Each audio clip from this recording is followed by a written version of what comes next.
Riker's book!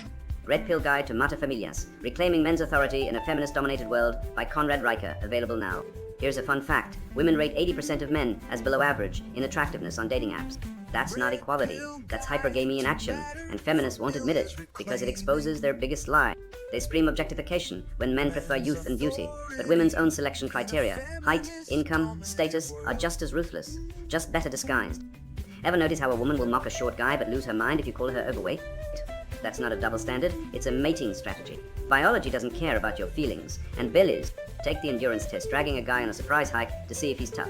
Flip the script. Imagine a man testing a woman's fertility by demanding she cook a 5-course meal while sleep-deprived. Sounds absurd? Exactly. But when women do it, we're supposed to call it intuition.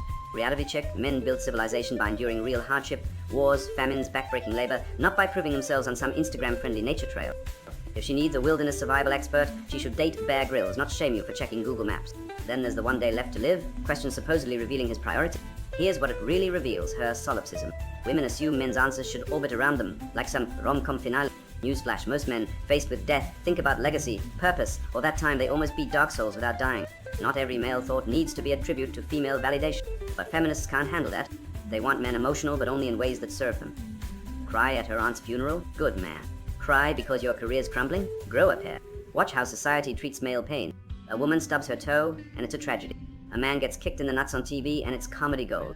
From sitcoms to commercials, male suffering is a punchline. Why? Because empathy is gendered. Feminists preach men should open up, but when we do, we're met with eye rolls or weaponized vulnerability. Remember the Gillette ad shaming boys for playing tag? That's the end game. Pathologize masculinity until men apologize for existing. Sex-positive feminism? More like consequence-free hedonism. Women demand the right to sleep around, then blame men for not committing to them after. Cook's brand of feminism says female desire is liberation, but male desire is predatory. Funny how that works. The truth?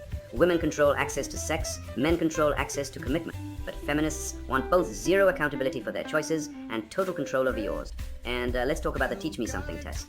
Women love this one, not because they care about learning, but because it's a dominance play. If you explain well, you're patronizing. If you're too brief, you're withholding. There's no winning.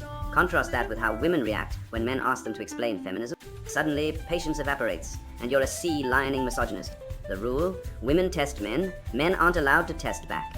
Here's the bottom line. Feminism didn't level the playing field. It rigged the game. Men are told to be vulnerable, while women cherry-pick the least vulnerable traits in mates. We're shamed for our instincts, then mocked when we suppress them. The solution? Stop playing by their rules. Reject the tests. Embrace your nature. And next time a woman asks what you'd do with one day left to live, tell her the truth. Probably not this. Red Pill Guide to Familias, Reclaiming Men's Authority in a Feminist-Dominated World by Conrad Riker. Buy now. Links below video.